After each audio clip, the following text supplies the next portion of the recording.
redemption. This is the way that we bring it down. Down, down, down.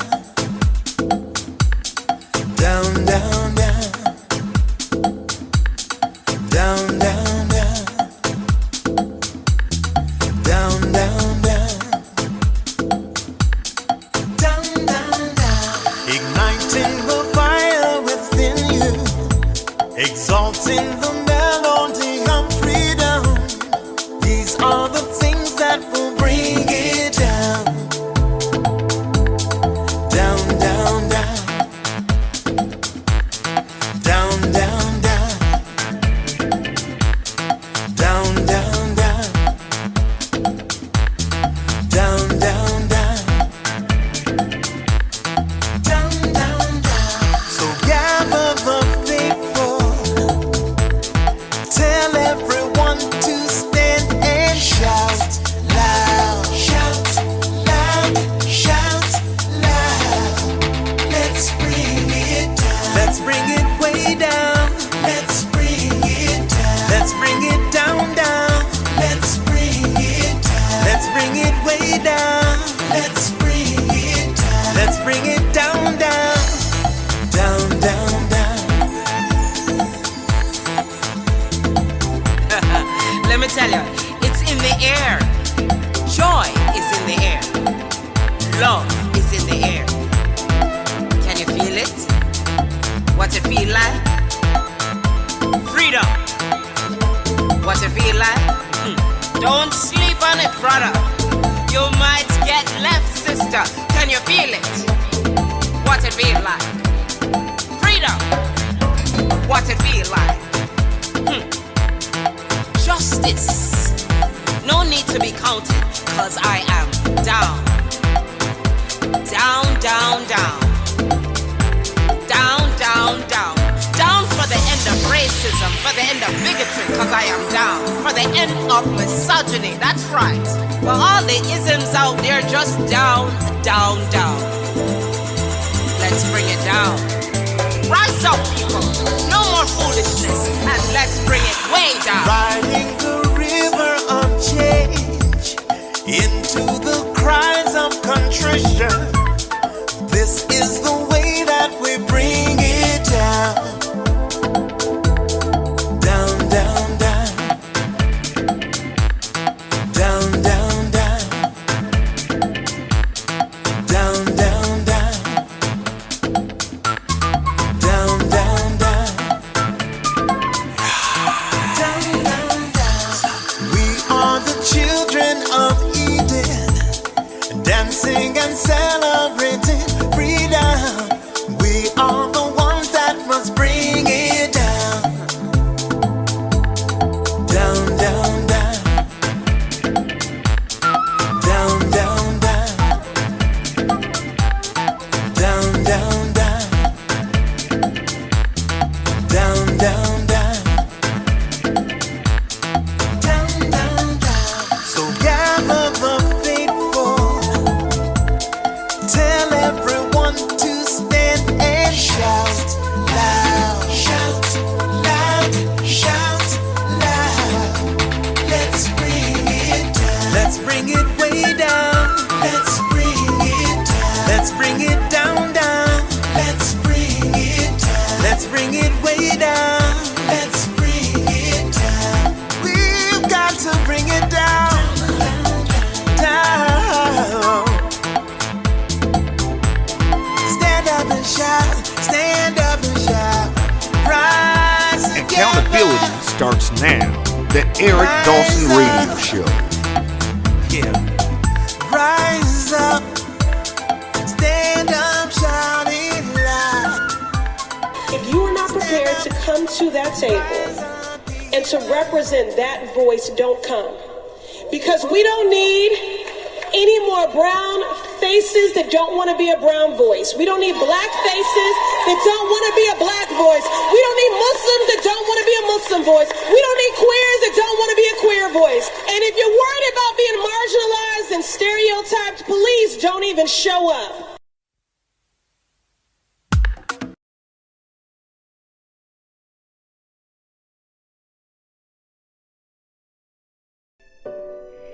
only one way to be free.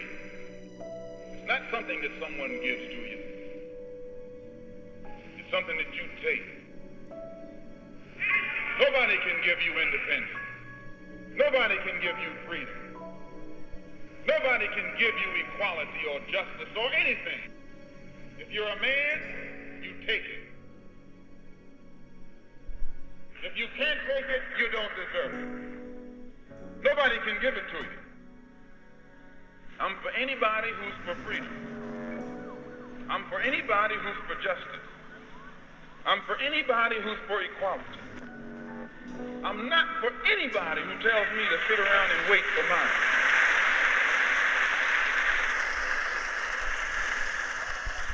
Good morning, Informed class. Welcome to another episode of the Eric Dawson Radio Show. I'm here with guest Vincent Squire from South Jersey. What's going on, man? Hey, good morning, brother. How are you? I'm doing well. Hey, Vincent, before we get going, introduce yourself. You're running for office. Let everybody know all about that. Hey, good morning, Informed listeners and viewers. I'm Vincent Squire. I'm presently running for the United States Senate. I will be taking on the incumbent Cory Booker. I'll be running as a progressive Democrat. So, look forward to hearing some good stuff from me. Look forward to making some changes if you vote for me. Look forward for us moving New Jersey forward. There we go. So, listen, before we get started, I want to say this, guys. We're going to talk about a bunch of things. We're going to talk about Dwayne Wade, and his courageous son who came out and spoke her truth.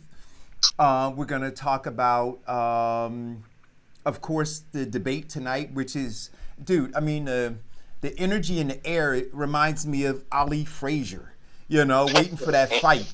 We're going to talk about a plethora of other things. There's some things that I sent to you, Vincent. You may have some things that you want to talk about, and certainly callers can call in 908-481-5499 and weigh in on anything that we're talking about.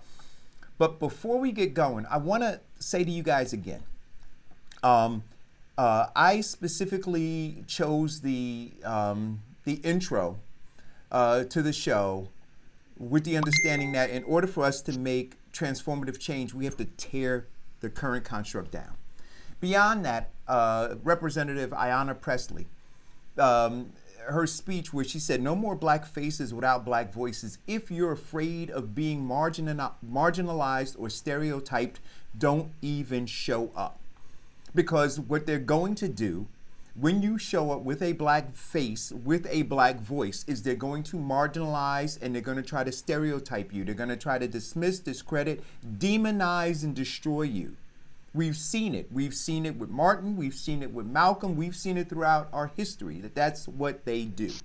So if that's not what you want, then don't show up. But black folk have to determine what they want in elected officials. If you want somebody who is going to come and speak truth to power, then you have to be willing to be supportive of that. Having said that, there's something that I want to read to you. This came to my inbox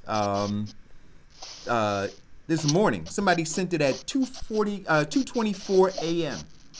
and I want to read it. It says, Eric, FYI. Says, I don't think you are making any friends or gaining any support with these Negro for sales pieces. And I don't know if you guys have seen them, but on my Facebook page, they're actual bills that I've taken that are historic, right? And all I did was replace faces on them. But they said, I'm not getting I'm not making any friends or getting any support with these Negro for sale pieces. It says, in fact, I don't even think they are getting you any extra attention because they are so negative and disrespectful. It's a turnoff.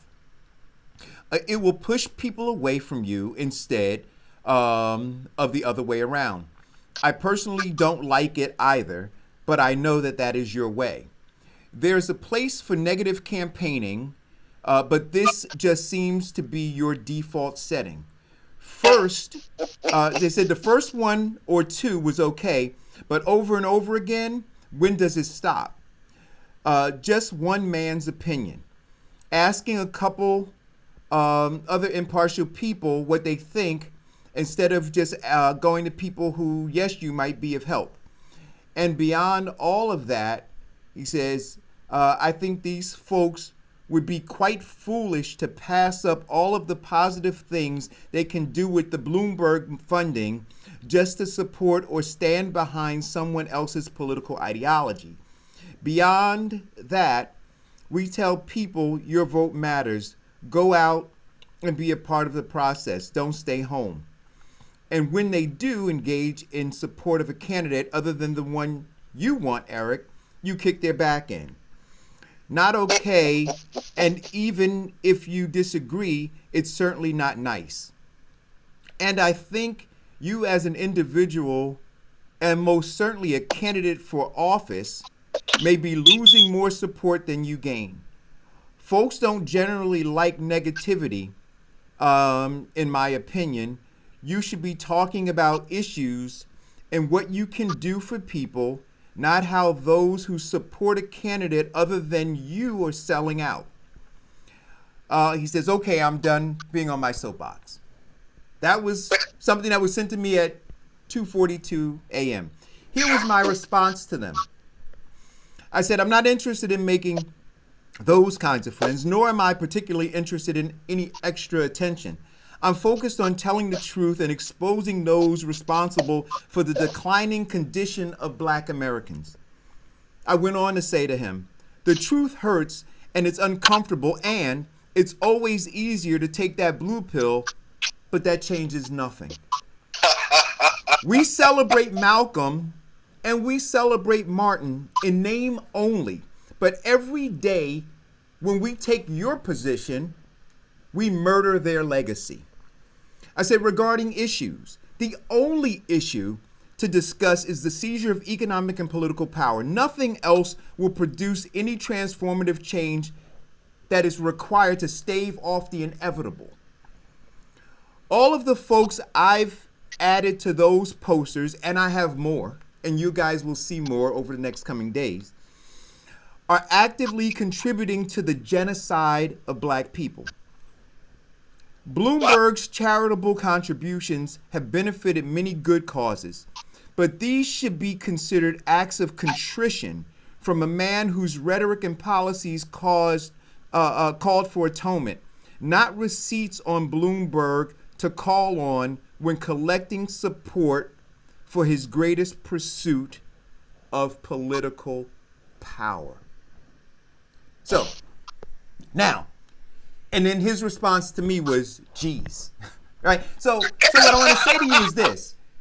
We have to make some determinations, people, about whether or not we want Black faces with Black voices, because this is what it sounds like, right? This is what it sounds like. And yes, so you have a person like that who will look to marginalize me, who would look to categorize me, and as Representative Ayanna Pressley says, if you're afraid of being marginalized or stereotyped, don't show up. So yes, there'll be people who will stereotype me as being a hater. There'll be people who will stereotype me as being radical. There'll be people who will stereotype me in all of these different ways.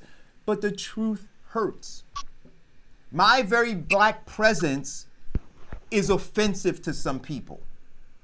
And so when I now open my mouth and what comes out of my mouth represents my very being, it is offensive to people. You see, but to be Black and conscious in America is to be in a constant state of rage, understanding the condition, the very plight of the Black American is to be in a constant state of rage. And so to ask me to water down any of my language when I'm talking about people who have willfully taken money from a man who they know has caused irreparable damage to the Black community, and now they're silenced because they want to continue to receive money from him. Now, here's the last thing I want to say on that, and then you guys can weigh in. We wept when we saw the documentary How They See Us, the Central Park Five. But did you know that while Mike Bloomberg was mayor, he justified what the police did. In fact, he spent $6 million in taxpayer money fighting against the Central Park Five's lawsuit. Now that's that man. So how do we reconcile weeping for those five, right? Weeping for the hundreds, if not thousands, who were thrown up against the wall? How do we justify weeping for them and supporting him? That is the black dilemma.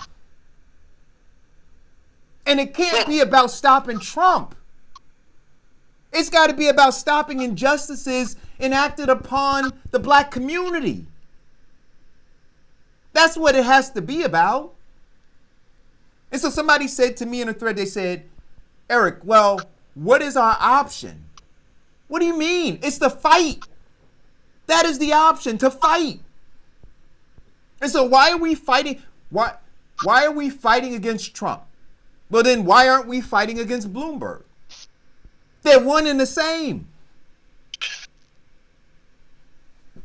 Well, you definitely put a lot out there on this topic and format. I mean, let's start with your letter. Now, I mean, the man obviously says that the negativity doesn't attract anything, yet it attracted him. So that defunks his theory completely. The second thing that you look at is this. When you're campaigning, as you do, and you pick your platform, and your platform is basically coming from your heart. You're looking at making positive change in the community. You're looking at gaining the political power to bring about social and economic justice in a particular community and section. You are going to gain enemies as much as you're going to gain friends. That being said, why should it stop you? Because of what he said. Does it change your platform and belief? Well, no, it doesn't. It doesn't. And here's the thing. So early on, you're asking me to compromise. You're asking me to lie to you. You're asking me not to bring forward who I truly am and what my true beliefs are. Well, isn't that the politics that have us in the situation that we're in? That we're looking to politics. That is the politics, and that's what got us in this. Ronald Reagan said that a politician is at best is a pragmatist because there is a level of compromise to get a particular thing done. And you're looking at the Bloomberg situation. Well, let's look at the entire time period. Hillary Clinton campaigned for her husband based on killing crime, stopping what they called the wolf pack. And what happened in New York, it was basically the New York Five was considered a wolf pack, a vicious group of blacks who were raping, ravaging, and pillaging, which has been the biggest fear in the white society in America since Nat Turner. And they still have that same mindset. Now, every day in our political system, there are black people who are being released from prison after spending a great deal of time because someone either came forward or DNA has now caught up to our justice system to find out the real truth and who committed the crimes. Every day in our society, black men are being marginalized for their contributions to corporate, social, and American society as a whole. Every day. As they used to call it at one particular book that I read by Bill Cosby, called The Silent Man, where they want you to show up, but they want you to be silent. They want you to be there, but they want you to be controlled. When black people get into that mindset and lulled into a false sense of reality by just showing up and not being heard, they have just sold or compromised their political power. The objective of Bloomberg right now. And here's the thing about Bloomberg's campaign. Bloomberg's campaign is being more Obama than Joe Biden's campaign, who was in the Obama administration. Bloomberg's campaign is being more towards getting the black vote than any of the people out there. Why? There are no one out running today who is looking to address the black agenda. He's seizing his opportunity. Listen, there's been, out of all the candidates that are on the stage right now, there's no candidate that has been more offensive in his support of policies that have destroyed the black community than Mike Bloomberg. Donald Trump. I think Donald Trump kind of beats him. No, I'm talking about on the Democrat side. Oh, the Democrat, yeah. Right. Yeah. So I'm just going to read this. This is out of Essence. This is an article, but I'm just going to read a brief piece of it. It said Bloomberg was mayor of New York City when Wise, Salam, Richardson, McCrae, and Santana were exonerated from the beginning. He vehemently argued that the city and the New York Police Department had acted with probable cause in charging, prosecuting, and incarcerating the 5 teens. Further, his administration spent nearly $6 million over a decade to fight the exonerated Five's lawsuit against the city. As late as 2012, Bloomberg left office in 2013. His administration continued to defend the city and the NYPD's actions. Now, that's fact. That's not Eric saying this. That's not Eric saying this. This is fact, right? So this is all while he's still saying, too, throw black kids up against the wall. This is why he's still saying then that, you know why we've suffered the 2008 crises? It's because Congress stepped in to eliminate redlining, right? This is that same guy. And I'm telling you, all of these black electeds and these black folks who run these nonprofits who have gotten money from him, and because they've gotten money from him, he's now calling on receipts and saying, you got to cape for me, and so they're caping for him, and then we're giving them cover in the black community. We have to call them out. And calling them out is going to be uncomfortable because you've emotionalized a relationship with them. But you got to call them what they are right now, because it's dangerous to have a guy who literally has done all of this immeasurable harm, and to just wipe it away because he says he wants to be president, and because he has poured almost $400 million in campaign ads. He has promised over $10 million to support political campaigns, and through his philanthropic organization, he has funded organizations. Well, I mean, is there anything that's not for sale in the black community? Nothing. And I may get some people who will vehemently disagree, but let's look at this. In terms of the black vote, it has been bought, sold, and auctioned since blacks were voting. That's the biggest reason we have the 3/5 rule, because the slave masters counted every last slave as a vote, and the South gained power. So they said, no, we're now going to count them as 3/5. It has been that way since the beginning of time. What we have to do, and knowing that they are pimping our vote, what we have to do now is start facing or actually owning up to it. And next, since they are now buying our vote, let's sell our vote for something we can use. Let's sell our vote for something that can really help with the community. Let's sell our vote for helping our children get into college without coming out of there with maybe $90,000 in debt. Let's sell our vote so that our seniors don't have to be foreclosed on because their taxes are too high. Let's now use what we got to get what we want. Well, listen, tonight, guys, there's going to be a debate. And like I said, man, I'm going to get some gourmet popcorn. Listen, no, I'm not even joking. I'm going to, when the show's over, I'm going to BJ's. They have, I forgot the name of it, but it's like drizzled with chocolate, truffle, stuff. You know what popcorn I'm talking about, right? I'm going to get that popcorn, man. And I'm going to have a front row seat on my couch with the big TV, and I'm going to watch this debate because it is going to be, look, it is the antithesis of everything that has been talked about. The 99% versus the 1% will be on stage tonight. And people will have to make a decision. This is not about Donald Trump. This is about the fact that for 40 years, this thing has been brewing, right? For over 40 years. Of course. Wages stagnated, right? Meanwhile, corporate wealth has increased, right? Corporate earnings, the bonuses that the CEOs get have been going through the roof. Meanwhile, they're squeezing out the middle class. There is no middle class anymore. That has nothing to do with Trump. That has to do with something else that's very insidious that has been going on. And the question is a guy like Mike Bloomberg a part of that system that created that and that is perpetuating it?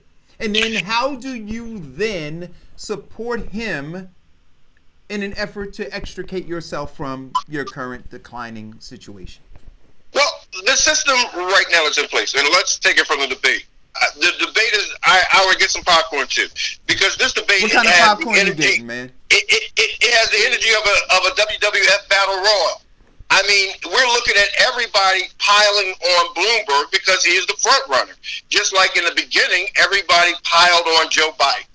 The worst thing about it is that they jumped on Joe Biden speaking all of that Republican bullcrap about the Trump administration. And it was one of the most successful administrations in our history. Yet, now that Bloomberg is pushing himself, I'm sorry, not the Trump, but the Obama administration.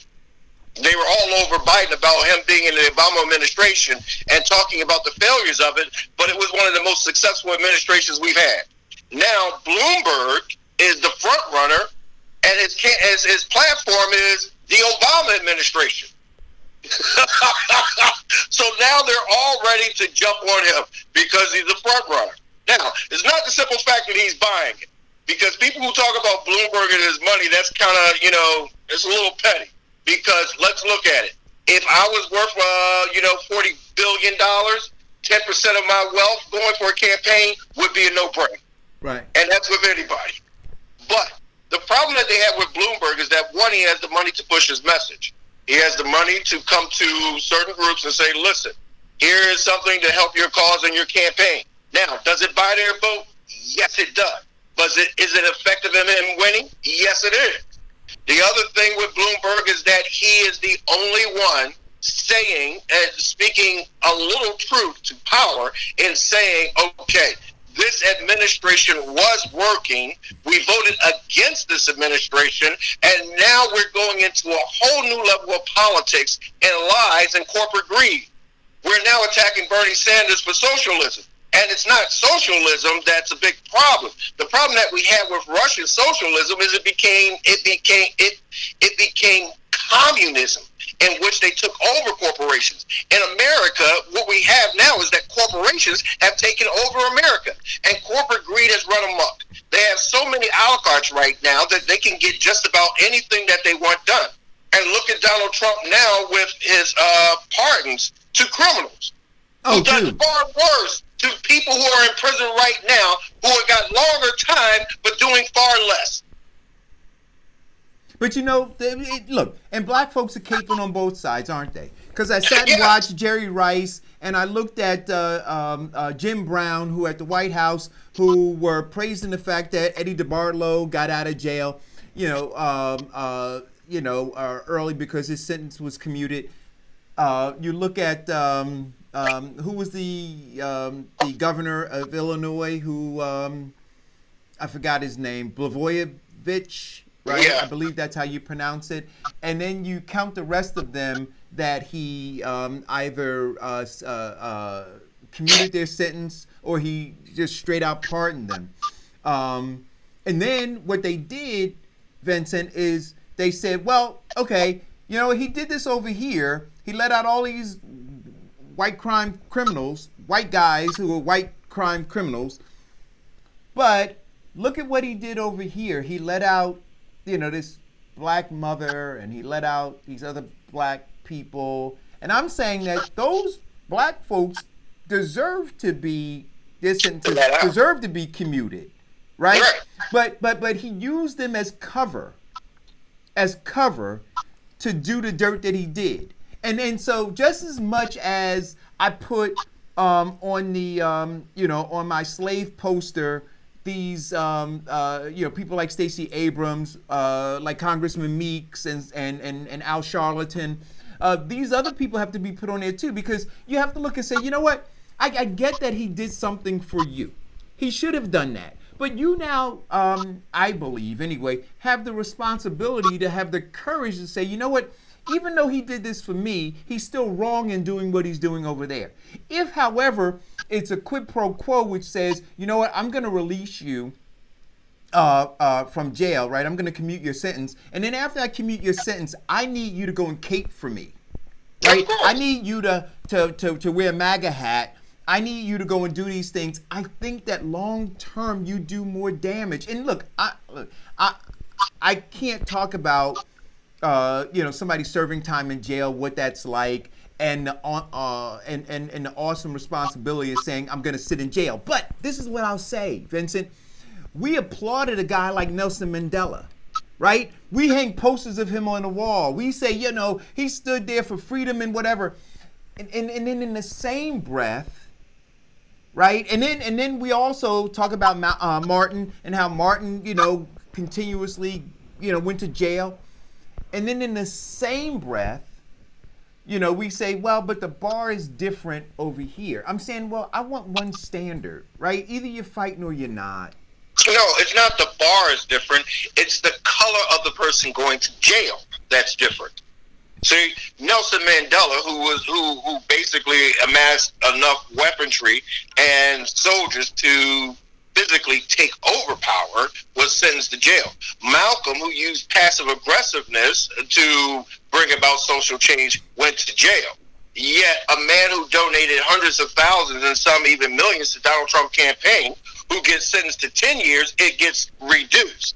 And another man who basically sold President Obama's Senate seat, he gets pardoned. Why?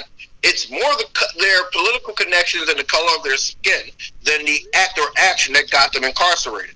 And that's another thing that needs to be leveled. If we're going to put people in jail for selling drugs and give them a minimum of 5 years, then those people who do the white-collar crime should get the same. Their sentence should not be commuted. They should be able to serve day for day. Or if we're going to start commuting sentences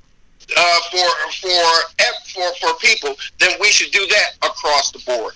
The people who are selling drugs, the people who did prostitution and other crimes, that should be commuted as well. The problem that we have in America is that justice is unequal. And as Nelson Mandela said, unequal justice is still no justice. But if we're fighting, and so the woman who asked me, well, what should we be fighting for? I said, well, what is your interest? She said, equitability. I said, well, okay, then what you need to do, I believe, is you need to find those candidates who are pushing to tear down the current construct, because this construct is not interested in equitability. It's not interested in equality. It's interested in maintaining the status quo. Of course. Let's look at the status quo. Let's look at two of them. First, affirmative action. It hasn't gotten us very far. Second, minority contractors, where right now the biggest recipient of government minority contracts are white women, whose their white husbands run the company. So where's the equitability in that? Let's look at making some positive changes. Let's look at investing on a grassroots level in America, in our inner cities. It's not the large corporations that are going to make changes in Newark or the small cities in southern New Jersey. It is the small and medium-sized businesses. And yes, you are absolutely right. The middle class is under attack right now. One is that they're getting it from both ends. They're not getting the welfare benefit from the 5% of America's wealth that got the tax break from President Trump, and they're cutting the tax credits under the Obama administration, which helped the middle class. So yes, right now, people need to vote for their interests and stop looking at these candidates who are giving them these, 30-second news quotes, and look at these candidates who are actually talking with some substance. Right. And again, I'm going to say to you guys this. The only interest that the black community should have, foundational black Americans, American descendants of slavery, is to seize economic and political power. Anything else will not bring about the transformative change needed to stave off the inevitable. And when I talk about the inevitable, I'm talking about the racial wealth gap and the data that suggests that we will be at zero wealth in the black community by 2053. The only way to stave that off, the only way, is that we seize economic and political power. That's it. Nothing else will do. I don't care all of the platitudes, all of the promises, none of that is going to change anything if you don't have economic and political power. Just won't happen. It hasn't happened. True, absolutely true. And let's look at in the late 1700s in the state of New Jersey, there were 17,000 free Negroes, or as they were called back then, free blacks. Now, also under that same thing, there were 4,000 in slavery. We had the opportunity for political and economic power. In fact, they saw at that time that the free blacks were now starting to gain power and control over the average white. So what did they do? They changed the laws. They now restricted voting. Now, without the voting, you can't get legislation to protect your interests. And you're absolutely right. If they cannot protect your financial interests, then they now begin to starve off the black economic growth. And that's what we need to get back. It starts now with our vote, with the primaries that are coming up. Our local offices. I mean, you're looking to get people in there who will have the same mindset as you, protecting and building your neighborhood. Not as well as your actual congressman. Your congressmen are responsible for bringing bills to the Senate to bring your money, your federal money, back to your state. That federal money helps improve your roads, your schools, reduces taxes for your seniors. It also can be used to enact bills to bring about economic diversity in certain areas where we can get people or black people with ideals and concepts to open up stores and shops, being entrepreneurs and self-employed, controlling their own destiny. For once in our lives, people, it is time that we start waking up. Our true power rests in our one vote.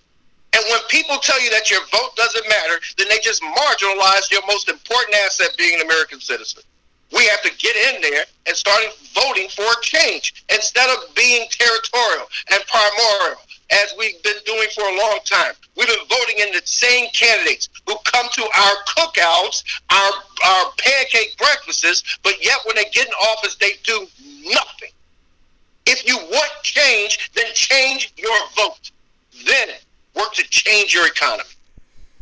Listen, so you're running against Cory Booker, who is a failed presidential candidate, who has come back home to New Jersey and has launched his campaign for U.S. Senate to be reelected. When we talk about failures and black faces without black voices, I can't think of a person who has less of a black voice than Cory Booker in terms of. Now, what he did do while he was on the presidential campaign trail was he used the plight of black folks in Newark to try to leverage some relationships in other communities in order to gain some sympathy, in order to be able to move up in the polls. But people saw right through that, because as U.S. Senator and as former mayor, he was failed. And a lot of the policies that he was talking about, I think people across the country were saying, well, you weren't working on fixing those things while you were there. So why are you now highlighting them for us? Well, I can say this. When he was the mayor of Newark, let's look at he knew about the condition of the Newark water. And basically took a blind ear. One of the biggest reasons, as you mentioned earlier, when Bloomberg goes to these nonprofit groups and say, hey, here's $5 million, and, what he does is he buys their silence. Right. Now, look at who's causing the water to be polluted. And look at how they brought his silence. And the next thing that you want to look at in terms of Senate, he's been a senator for some time now.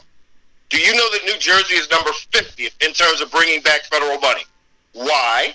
Well, let's look at his campaign donors, Big Pharma and a lot of other groups.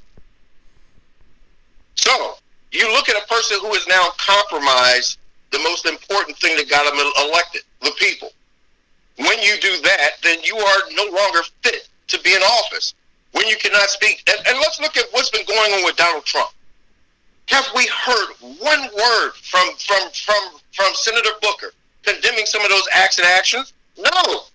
In fact, he fell in line with a lot of other senators. They said nothing because they were afraid of Donald Trump's retaliation. Well, let's be clear about, but I want to do this for all of the listeners, and please hit the share button.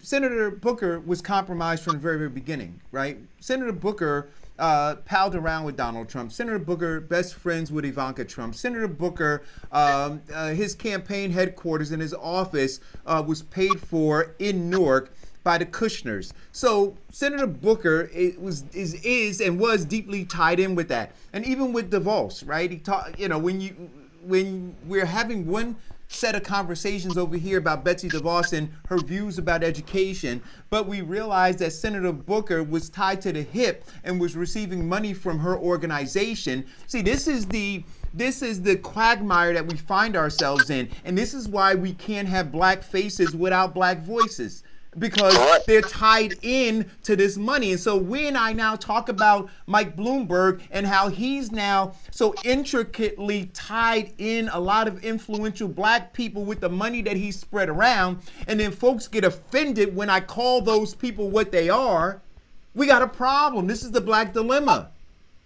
See, so none of these people, all of them are compromised. There was an article in out of Harlem, where a pastor, Vincent, came out as the pastor of the church and endorsed Bloomberg. And then the parishioners at the church, they said, "Wait a minute, we don't endorse him. What are you doing?" And then they all outed him and said he's trying to get money from Bloomberg. So you've got these Negro whisperers, you got these slave catchers raising their hand, beating each other over the head, trying to get first in line with their brown paper bags to get filled with cash from Bloomberg because they see what's going on. Of course. This is shameful. Yes. Like I said, what they do is that since that vote is for sale, you're going to get a lot of people who are going to pimp the black vote. And, it's a shame that a pastor would actually do that to his congregation without first talking to his congregation. I know that my pastor wouldn't do it. But... I can't. And then I posted, who was the latest one I posted? Al Charlatan. He took, Al Charlatan took $1.5 million or $1 million and some dollars, right, to keep silent about, some of the actions of Mike Bloomberg for his organization. All of them are doing it. And now you see him caping. Listen, I saw Congressman Meeks on the political news channels this weekend past, literally speaking Republican talking points defending Mike Bloomberg. They were asking him and said, well, wait a minute. Mike Bloomberg said throwing black kids up against a wall was the way to solve the problem. And then what Congressman Meeks said? He said, well, we got to look at what the outcome was that he was looking for. He wants to get guns off the streets. And so the question was, well, wait a minute. Is this the means to that end? Is this what we should be doing to get to that? And Congressman Meeks literally at that point was just silent. Why? Because Congressman Meeks is looking for money from Mike Bloomberg for his campaign. And the other piece that they know is this, that if they speak out against Mike Bloomberg, then he's subject to do what? To fund the campaign of somebody to primary them. And they're more concerned about their political survival than they are about the communities that they say that they're there to serve. And that's something that we all need to think about. So when they kick the can down the road, when nothing gets done, when there is no fundamental and transformative change, it is because all of your black electeds and the folks who you have put up as leaders, either in your churches or in your nonprofits, all of them have been compromised by money. All of them.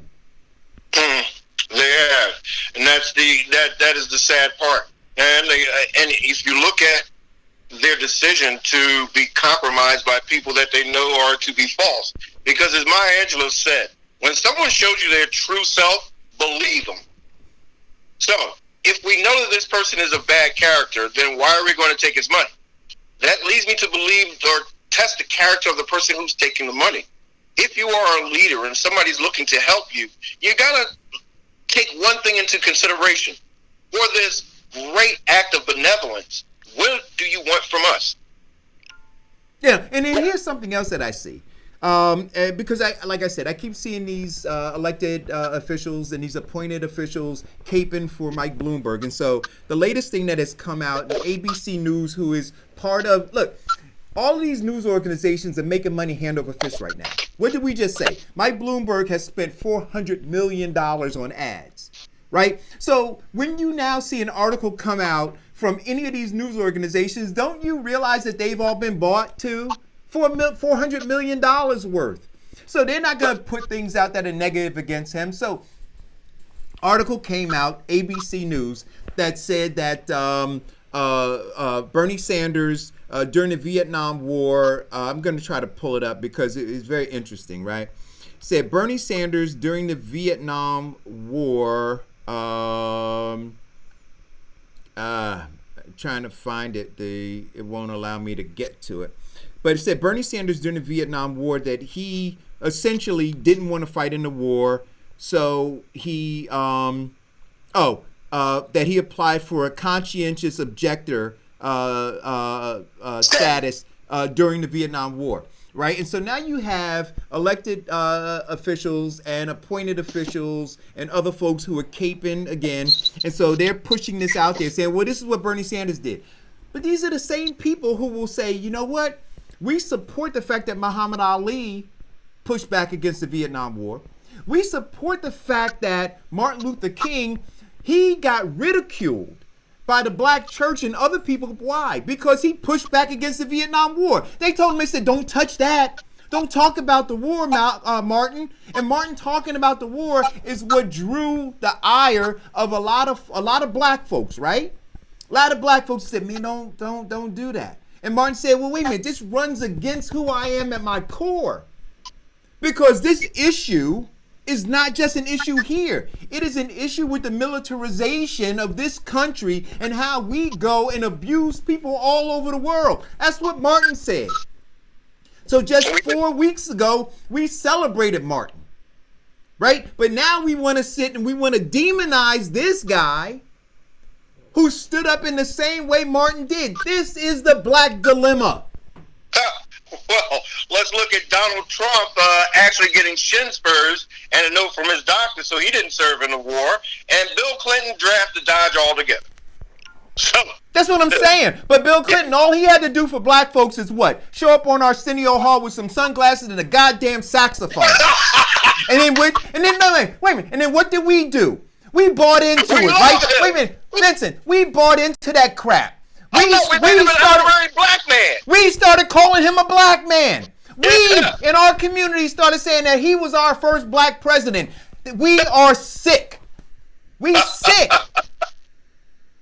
Yes. He's the only president that's got a black card.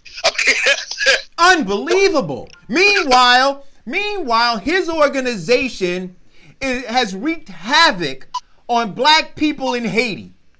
Yes, he has. Right? But we don't talk about that. I want you to understand, we sick. Yeah, let's look at it. Bill Clinton's administration did the worst for the African American community since the Reconstruction period. The war on crime was actually an assault of people on color.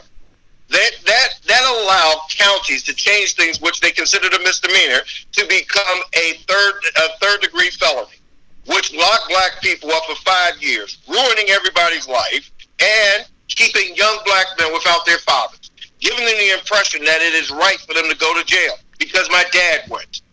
Not to mention that they've got extended time. And let's look at malicious prosecution. It opened the door for that because the government or the states now were getting the Bill Clinton money to lock black people up longer. Now, if that hasn't done any destruction to the black community since slavery, tell me what has. But yet, he has an honorary black card. And he has an honorary black card, and part of the reason, right, that they look down south in South Carolina as those black folks being a firewall is because they talk about the relationship that the Clintons have with black folk. Yeah, we remember Johnson from Johnson's Bobby Johnson getting up there saying that the only person that ever done anything for black folks was the Clintons. Listen, man, and look, I saw Clyburn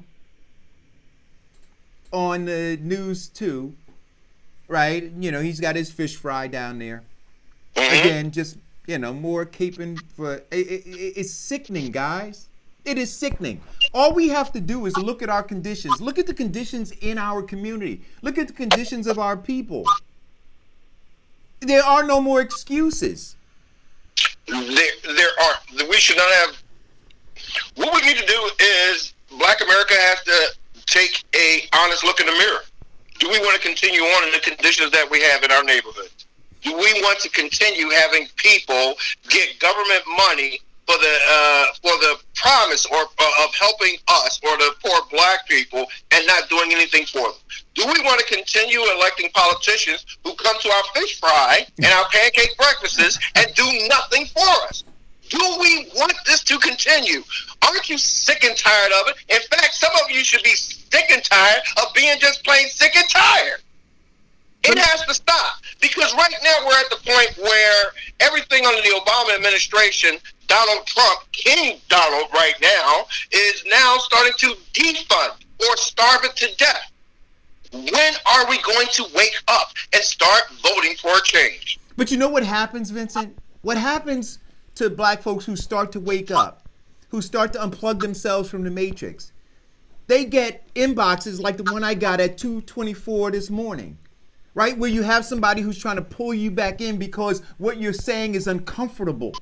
See, because it requires them now to look in the mirror and say, well, what am I doing to either contribute to the declining condition of the Black community, or what am I doing to free Black people? You see, they got to answer the question one way or the other. And so when you look at me and what it is that I'm doing, and this is why I'm telling you every single day, I got my armor on. ADOS, American Descendants of Slavery. Know who I am. Know thyself. True. And here's the thing, and I'm a firm believer in this, Eric. The truth hurts. But if the truth hurts you, then it should. You should actually start making some changes to eliminate that hurt. Yes, there's going to be pushback, because there is always pushback with someone who is speaking truth to power. Look at Muhammad Ali. Look at Malcolm X. Look at Reverend Dr. King. Yes, but here is another point. When we stand together, it makes that pushback very marginal, because they cannot attack all of us at the same time. What they want to do is attack the voice. That's why Blacks do not stand up and let their voices be heard. They want to silence you by demonizing, villainizing, and even incarcerating you. So, once you get past that point and knowing that that's their game, then your next plan of action should be, how do we correct it?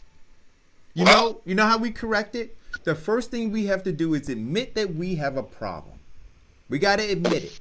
Then once we admit it, what do they say? And I'm going to use the 12 steps of what is it? Alcoholic Anonymous. AA. Right. They say that it's admittance. And then the road to recovery requires what? Changing people, places, and things. We have to change people, places, and things. And so, to the degree to which Negro whisperers are whispering in my ear about how I ought to not be as Black as I am, that I ought not be as compassionate and loving for Black people as I am, that I ought not see the plight and condition of the Black community the way that I see it, I have to separate myself from those people. I can't allow them to be in my ear making that noise. Call or go. Well, Call or go. Hey, what's going on? Good morning, guys. Just wanted to add to the conversation today. I just want to caution you and say we, because we, because I ain't afraid. My mind today, along with a lot of Black people, so be careful. Just lumping everybody in, but I just wanted to talk about, you got a great conversation on Black vote and compromise and cover, giving cover, because a lot of people don't recognize when the power structure is giving people cover. Example, Bloomberg, go against Central Park 5, but then NAACP will give him the, because he don't bought the tickets to an NAACP dinner and give him all the awards for the year. Same way with Donald Sterling. They give these organizations in return for the investment that the person that's doing the wrong, they get an award. So they can't be wrong. They can't be a racist because the NAACP give them a damn award. That's what giving cover look like. Compromise in our short history in this country, and it's only been short. We still babies in this country, man. The compromise has been at the forefront of our very progress in this country because somebody will, well, we can't do this right now, so you're going to have to compromise and take this and don't take that. And, these people over here can vote, but those people over there can't vote. It's always been a damn compromise. And Bloomberg, the black vote, he has retail. He done gave an investment to these people, and he's retailed the black vote through the use of media, because every time I open up my damn social media page, his face is the first one that pop up. You turn on the damn TV news, his face is the first one you see. Right. And a lot of people are getting mesmerized by this. So in other words, he's retailing. He's retailing your vote. He's buying up your vote. Mike. Just because you got $60 billion and you getting 10%. Mike, but here's the issue, right? So when we talk about, in the black community in particular, we talking about the educational institutions being factories of death. Let me explain this to you. Yeah. When you talk about, and we're in the midst of Black History Month, right? We just got off the heels of celebrating Dr. Martin Luther King. We did a book club here. We read The Death of a King. Let me explain this to you. Dr. King talked about what? He said, I believe that I have led my people into a burning building. He said, the thing to fear most is the moderate white man, right? That's what he said. Now let's look at what we have.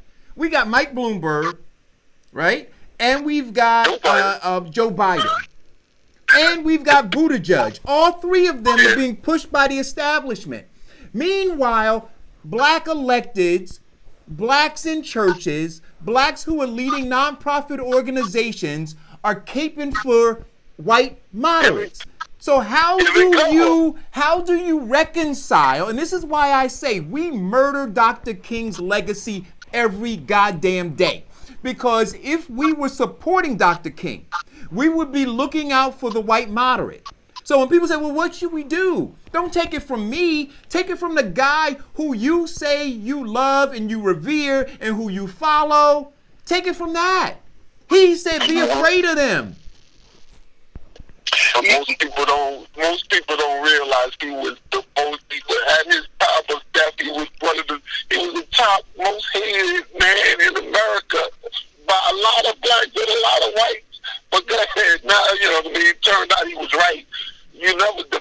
The majority can be easily turned against somebody who's trying to restore their mindset, give them rebirth to the way people think. This is where we are. We gotta, and we hearing that far in this country that to think that we are mature, and because our time in this country came on, just a short while ago. I mean, time is moving forward, but we ain't been here that long.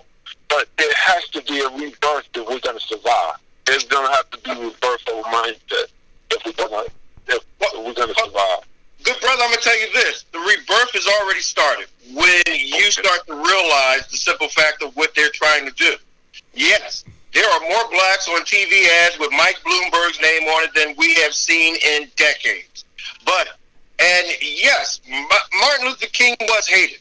But Martin Luther King said something that I will always remember.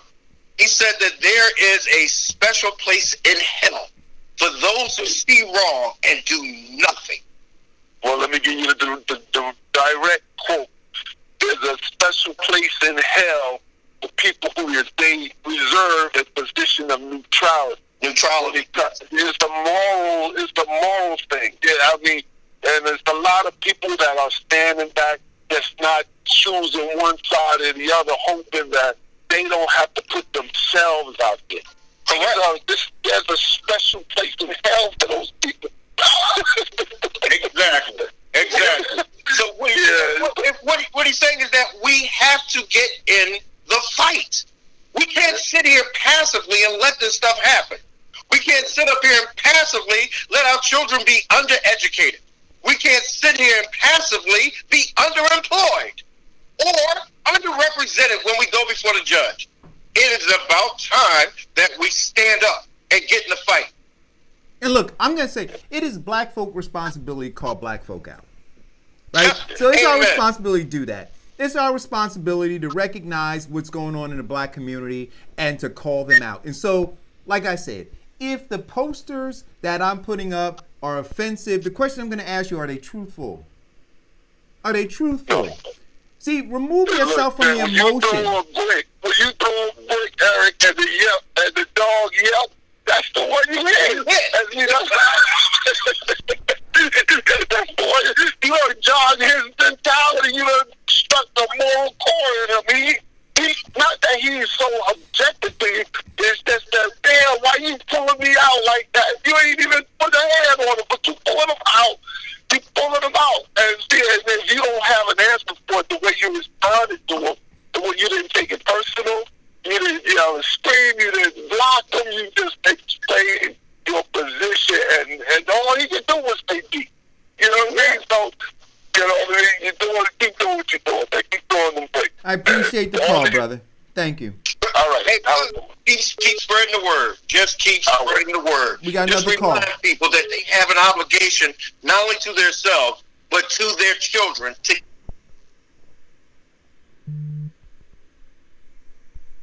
keep your device. So, Vincent, I'm going to try to get Vincent back on the line. We were getting a call. Disconnected me, Eric. No, turn off your, I'm going to reconnect you. Turn off your Skype, though. Okay, I think you got me. Yeah, keep your Skype off, please. Okay, good brother. Can you? Yep, I got you. Let's take this call. Caller, go. Good morning, gentlemen. How are y'all doing? I want to say great conversation y'all are having today. But as I was listening to you guys, you know, Eric, we've spoken many times on the show, and you know my position is separation. Is the only thing solution that is going to help us as Black people in America. I sincerely, or throughout the world, I sincerely believe that. But I listened to you guys mention the quotes of Martin Luther King a minute ago, and it made me think about the current Democratic candidates. And I realized that if he was speaking of anyone, he was speaking of Bernie Sanders. He was speaking the quote that the neutral person was the greatest problem. It's actually Bernie Sanders. He's actually the most neutral person on that stage. He is the one who says, let's do something, but nothing specific. That's neutral. See, the Bloombergs and the Bidens and all those other ones, the blue judges, they actually have a position. They stand on a side, right? And it's a side of the same, and they protect that side. They're not neutral. Bernie Sanders, your guy, Eric, he's the neutral one. He's the one that says, I want to do something for everybody. That's neutral. Because it's not everybody that has the same problem. He has to address specific problems for specific people. And he doesn't want to do that. He's not going to do that. He's going to make education free for everyone, but then for the people who have had poor education and less access to it, he's not going to do anything that gives them more.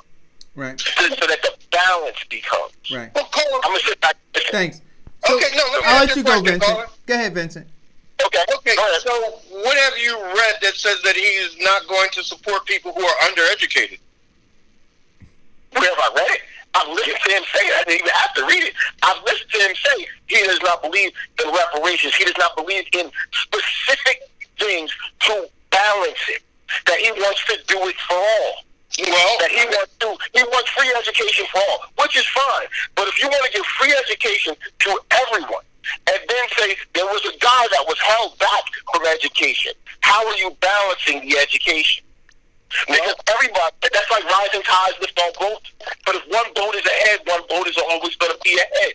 How do you get it where each boat is at the same starting point? And that is not his position. Well, he has never been anything different. So allow me to. So this is what I'll say. When you talk about, and I continue to say, in order for things to transformatively change, you need to shift the current balance of power. Everything else, whether you talk about reparations, you talk about Medicare for all, you talk about free college tuition, whatever those platform issues are, the Green New Deal, we can go down the list on both sides. You're not going to get any of that unless you have a shift in economic and political power. Now, correct. Now, I'm looking and saying the least moderate person for me is the one who's saying the current construct has to be torn down. Because without doing that, what you're doing is, what they say, the definition of insanity is doing the same thing over and over again, expecting different results. So what we're going to do is keep the current construct. We're going to keep the current balance of power the way that it is, meaning that you got the 1% over here who has all of the power. You got the 99% who are suffering, have none of the power. You know that the 1% that has the power is not interested at all, has no impetus to relinquish any of the power. And you know the 99% don't have the wherewithal to be able to access any of the power. So as long as it's like that, guess what? We just keep sending out mailers with bullet points that say, oh, I'm going to improve your quality of life. Oh, I'm going to give you a Green New Deal. Oh, I'm going to give you college tuition free. Oh, I'm going to do all these things. And then nothing transformatively changes because you have not shifted the balance of power economically and politically. So now, getting back to Dr. King, who said, I'm coming to get the check.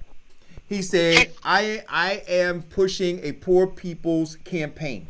That is the very thing that got him a bullet that killed him, right? And so now if I'm looking at Dr. King and I'm saying, well, you know what? That's where he was. That's the space he was, where he was trying to kick over and overturn the entire system.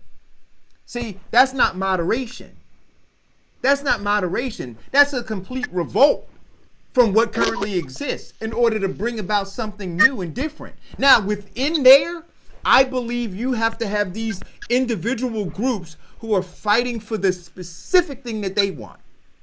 So once you tear it apart, the question is, and you and I keep going back and forth with this.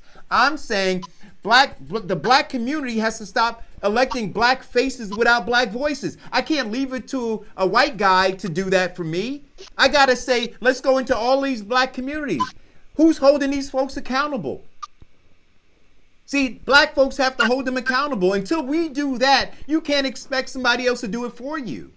So once we move that needle in our community, once we're kicking to the curb all of these black folks who are caping for white folks, who are destroying black folks, until we do that, talking about anything else doesn't make sense. Correct. And until we do that, now I have to agree with you. And caller, you have to look at one thing that they're saying about Bernie Sanders, is that he is the most radical on social change of any of the politicians out there right now. And Eric, I agree. We have to hold these people accountable. We get so many people that we voted for, yet they do not represent us. They do not legislate in our interests. That's the part where we have to get in the fight on. We need to now obtain that political power and hold them accountability to make changes to allow an equal or level playing field so that we can continue the growth of economic development and improve. Y'all do realize that will never happen, right? Huh? You do realize that, and I respect what you gentlemen are saying, but you guys do realize that will never happen. I know they say never, but let's be honest, okay? That is not going to happen. This country is not going to decide to give 12%, 13% of its population the power to control itself. Oh, no. So understand this. So caller, to your very point. Caller, the basis of what you're saying. Caller. Okay, the basis of what you're saying is that we can, while working in their system, we can get enough power to change our lives. So, caller, what you just said, right, it makes complete sense. You said that they're not going to give 12 or 13%. No, they're not going to give anything. This is why there has to be a revolt. There has to be a revolution. There has to be a fight. Power is not given.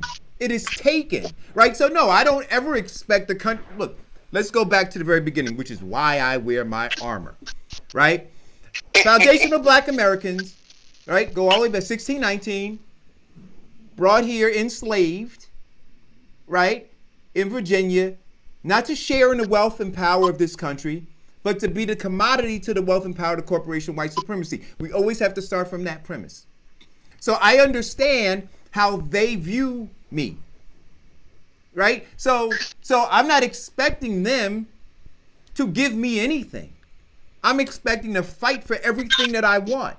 And so that's why I say, so when I'm fighting, and I got somebody who looks like me who wants to send me something at 2 a.m. in the morning and tell me how I ought to be fighting, right? I'm saying, yo, man, just get in the fight or move to the sideline. Because right now, we getting jumped. Call or go. I have to call back in and respond to Farrakhan. Like you said, power concedes nothing. Power, you're going to have to take it. It's not going to be, nobody's going to hand it over to you. And then when the person that's holding on to it on their dying bed going to give one gasp to try to hold on it then. But I don't think Bernie Sanders, this is my opinion. I'm not decided on any candidate yet, but Bernie Sanders has taken a position, and his position is the most pressing. One of his positions is the thing that's most pressing to everybody on this planet. You can believe it or not. That's not up for me to decide for you, but it's climate change. And if we don't take action, all your millions of dollars or all the money that can be made at some point soon is not going to make a difference if we don't change course on this thing. That is a total opposite of the oil companies. That's a total opposite of political power that wants to rob the resources and devalue all of us to do it. And affect our health. So from that one position, he's on the other side of those other three candidates that he mentioned. So he's not in a position of neutrality. He's a lot of things, but one thing he's not is not in a position of neutrality. That joker who stay home and don't give a vote on either side, he gonna catch hell. For both sides. But that's all I'm gonna say about that. You know what I mean? Yeah. Power concedes nothing. Hey, caller, here's the thing that gets me about people like that. They sit up there and stay on the sideline and do nothing. And then for those people who are looking to make changes, who are getting in the fight, the first thing that they come out of their mouth and say is that Massa ain't gonna give you that power. Well, listen, we're gonna take I'm laughing because nobody is giving that. Let's stop laughing. It's not a laughing matter. First and foremost, okay, it's not that people sit on the sidelines. It's the fact that people know when you're just beating yourself down. Okay, again, I never said power doesn't concede to anything other than power. I said that we're not going to get the power. I'm saying that in a democratic system, the majority would get this power, and that won't be us. And that when the other groups that you're talking about aligning with, they're not going to allow us to be over them. So they will push us back again. What I'm saying to you, and what I've always said, is that the only solution to the problem is for us to remove ourselves from the occasion, from the equation. Okay? If we do that, then we can create a power force for ourselves. And then from that power force, you can come back and say to any other group, this is who we are, and this is how we stand. Got it. But as long as we keep putting ourselves in the mix of somebody else, and then the other thing, to climate change, I agree with you 100%. I'm not sure of your name. I've heard you 100 times, but I don't know. That was Michael. Okay, Mike. Okay, I agree with you 100%. But let me tell you, I do sometimes take and listen to their science fiction movies and all that. You know how we always see these science fiction movies where they're talking about an alien coming to the planet Earth and taking our resources? right now, those wealthy people, they're not concerned about climate change here on Earth, because what they're planning to do is to do what they're always telling us they're in movies. They're going to go on out. They're going to Star Trek it. They want to be able to take their technology and go somewhere else. See, they know that there's going to be a slow death on this planet. It has already started. Right? And you can't stop it. You might be able to slow it down. So what their plan is to get wealth, to create technology that will allow them to go somewhere else. And that's what they're doing. And they'll leave us here, because we ain't going to have the money or the power to get on those planes or whatever it is that they use in technology that they use to go somewhere else.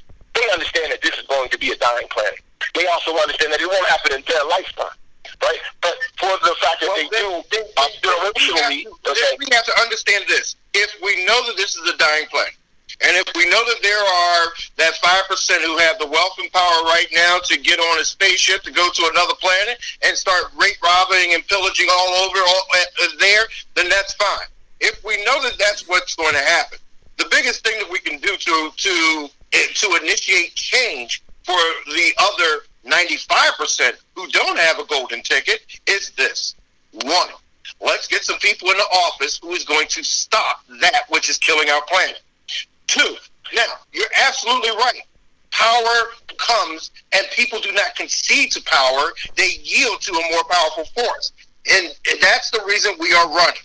When we have the votes, we have the power. We have the power, we make the changes. We make the changes not just for the select group or the select few or that 5% who have donated to our campaigns. We make the changes for everyone. The object is, hold on, let me finish. The reason that I'm running is this. Because the responsibility of the United States Senator is a responsibility that should be greater than yourself. You are looking to better a state. You're looking to better the country. You're looking to be that guiding light, an example for the world. When we have people who don't do that, they are no longer fit to serve. And the reason that they're allowed to do it is because we have people with the mindset of what's called Stockholm syndrome, where you start recognizing and sympathizing with your captors and saying that change will never come. 20 years ago, would anybody ever believe that we would have a black president? No. Because most people have said they will never let a black person be president. There were those that believed it. But man, we spoke up today. Martin Luther King. Who said that in about 40 years we would have a black president. And in about 40 years we had one.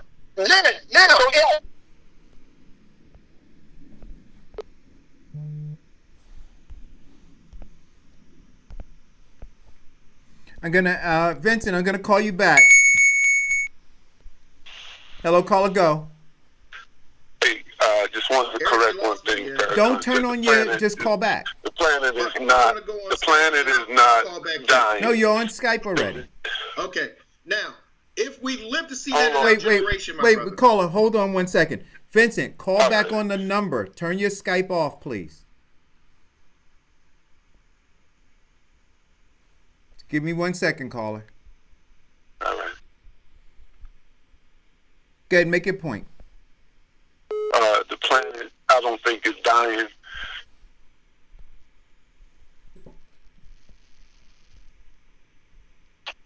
You know, when I moved, the guy,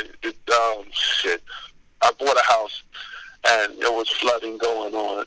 And the guy said, no, that was a 100-year storm. I said, 100-year storm? But shit, I must be 300 years old, because every time you keep telling me that's the 100-year storm. These storms are becoming more intense.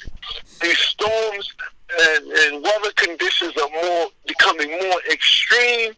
And he's right about, us, we won't see it, but our children, the next generation, their children, are going to be catching total hell if they don't change the way things are run in this country right now. That's all that climate change means.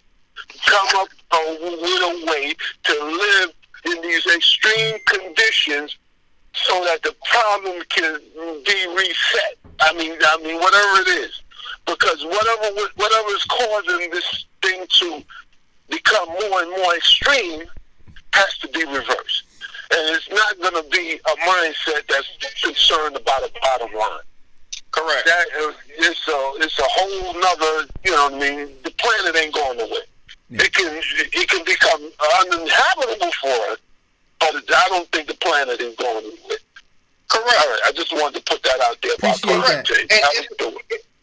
Paula, if the planet is uninhabitable, that means that it no longer can sustain human life, which means that we are going to die off. And you're right. We need to stop polluting it. We need to stop destroying it. And as growing up in this, the belief was this: we do not own the planet. What we are doing is we are borrowing this planet from our children, and we need to take care of it for their existence as well. Now, what does that take? Well, that takes a political group who is not funded by big oil, big pharmaceutical, big corporate, greedy, corrupt a la carte, who basically want you to keep legislating in their favor so that they can keep destroying the planet. What we need to do is vote for someone with the backbone to stand up and speak truth to power. Vote for someone with the backbone to bring legislation to stop what's destroying our planet, and vote for someone with enough integrity to say that, you know what, it's not about the money, it's about our lives. Listen, I'm gonna stay on code. For me, and I understand that all of these things are issues. I'm not saying that they don't fall somewhere on the totem pole, right? But for me, when I look at the greatest existential threat facing the black community, it is the racial wealth gap. It is by 2053 there'll be zero wealth in the black community. It is within the next 8 years, you will have over 800 million jobs lost to artificial intelligence globally. We have failed educational institutions within our community, and our children are ill-equipped to take these jobs. Our solution to crime in the black community is to lock people up, not to invest in human capital so that they can compete for jobs and that they can take care of themselves. That is the greatest existential threat. And as a foundational black American, I'm fighting for those things. Okay. Let me say, can I say one thing, then I'm going to get off the phone because I got to get back on the road. And I appreciate that you pull over for us. Conversation. I would love to have a deeper conversation about political power and economic power. It's tied into everything that you just said. And it's the vision that I have when I hear those two things. I'm not going to put it out there now, but when we sit down and talk about it, I will. It's tied up into our existence on this planet. So I would love to sit down and talk to you, put it in policy form, and or you know what I mean, just to sit around and see what you think about it. But it's tied to those two things. You know what I mean? Saving the planet is tied to political power and economic power. Brother Mike, I just want to make one thing clear, if you can hear me. Yep. I just want to say I can hear you. Global warming and climate change is irreversible with the technologies that we have today. So as it has started, it will continue on. What we can do is slow it down, slow the process down where, maybe something lasts 150 years or 200 years as opposed to 100. But at this point, they have not exposed the technology that could could reverse the damage done on this planet. So it's going to continue on. And I do believe you're right. We do got to figure out where money and all of this comes into it. I think Eric is dead right that our number one problem, and it has always been economic, or the global wealth gap, or the racial wealth gap, right? The way blacks have had money versus whites in this country. All I'm saying is that, again, we can work with their system all we want. But working in their system, always remember that. It was their system from the start, and we're not going to ever take it from them. That's not going to happen. Henceforth, we will always just receive enough for subsistence to just exist in the system. The only way this works for us is if we do what we've seen work. Blacks separating, not being part of the system, okay, and building outside of it. here with every other community in this country and every other community in this world. The only countries that the United States of America can't stand are the ones that don't allow us in it. And the only way, and that's how they succeed, because they don't allow American interests in what they're trying to do. We have to do the same. We have to, as blacks in America, ADOS, whatever acronyms there are for all the different types that way people want to break it down, in the end, until blacks say, we're going to do this without any involvement of the rest of the nation, we're going to do this internally, you will not succeed. I'll sit back and listen. Thanks for the call. Listen, we're going to take it. Can I respond to him real quickly? Go ahead. In the sense that, damage has been done. But for us to continue to exist on the planet, we can't go in the way of the dinosaur. You know what I mean? The dinosaur refused to evolve. And if man don't evolve, he won't adapt to his condition. And he's absolutely right. But I think we're just talking different languages. We're not talking. We have to remove ourselves from the equation, like he said. But gaining those powers will give us the strength to do those things that he's talking about. It's not that we're talking two different things. We're just talking different languages. But if we don't evolve, we will go in the way of the dinosaur. But go ahead. I'm listening. Thanks for the call. Go ahead. You are right. Technology cannot change what's happening with our planet right now and the erosion. Our planet is designed by the God of our understanding, like our body. It regenerates. It rebuilds. But if you keep adding in the toxin, it makes it slower to regenerate and rebuild. When we start legislation against these corporations that are polluting our planet, we stop adding the poison toxins to it and allowing the planet time to heal and rebuild. Now, and you're absolutely right, especially what Eric said. The biggest thing that they did in the early 1800s to restrict the black economic growth and power was to restrict them from the most greatest resource of capital that they could get, owning land. When the banks stopped selling the property to them, blacks did not have secured assets to borrow against the farm. So they started sharecropping, putting up what's called claims. And that's where blacks started gaining economic power. They would stake claim to abandoned property, develop it, and farm it. And it started to grow. Then we started getting more into the political game, and it started to grow. What they did from that point to stop black economic and political power and growth in the state of New Jersey was called voter intimidation. When you came to vote, there was a white man with a shotgun. Or, standing at the door, you see a black man hanging, which meant don't come in there. And we started losing power from that point. Now, we do not have those things standing in our way. Yeah, there are some things in place. But one thing that we can learn from the Obama administration is that he united 100% of the black vote.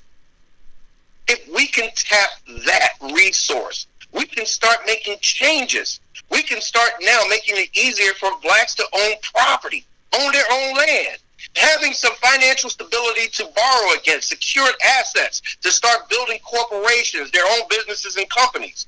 It's not the simple fact of the white man giving you power at the table. It's the simple fact that we got the vote. We own the table now. All right, call or go. Hi, Eric. This is Eldridge Hawkins. How are you? I'm doing well, man. What's going on? Same old. So, I put a post on the thread, but I just wanted to throw something out there, and I think that, and the show's been very fiery, by the way. But I think that there's there's the issue between race and class, and they're interwoven. I know there's been posts and comments about Willie Lynch, and I know that old adage of divide and conquer, putting people against each other, but also folks are stronger together. But I think as society has evolved, the black community specifically has become less of a homogeneous society, to the extent that there is no singular black agenda, right? If you were to talk to a bunch of different groups of black folks, although there are issues that may run through the black community that always exist, there, because of class and different issues, there starts to be a divide. I don't think there are a wide range of singular black issues. There's not one singular black leader.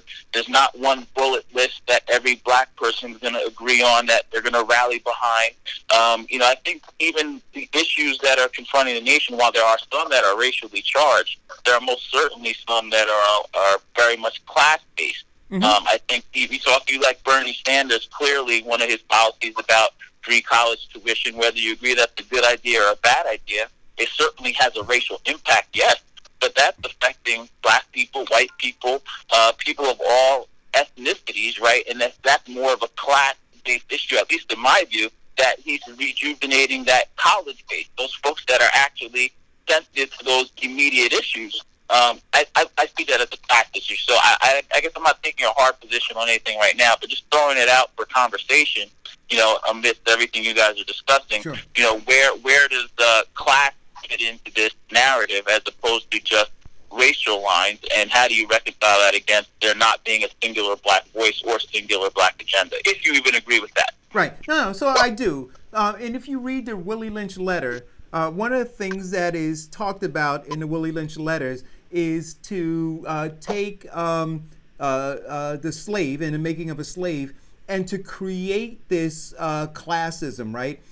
When you just look at the corporation of white supremacy and the creation of this caste system, this class system, and this creation of white and black and what it meant in terms of a hierarchical structure. Now, I think part of the challenge that we've always faced in the black community is you talk about homogeneous or whether we are monolithic in our thinking and approach. No, we're different, right? There are nuances within the black community, but we still are a team. And when I say that, when you look at where we sit on the socioeconomic ladder as a team, we're at the bottom.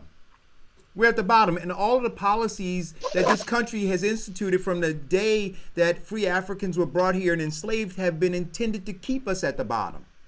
And so the one issue and the one action item that we all should have is economic and political power to rise up from that very bottom of the socioeconomic ladder. Now, beyond that, how we then use that economic power, how we use that political power to effectuate change at these different class levels, we can have that conversation. But the fact that we don't have economic and political power to begin with is why we as a team are at the very bottom of the socioeconomic ladder. And that's why I keep saying, look, we can have all the other conversations. I'm willing to have those.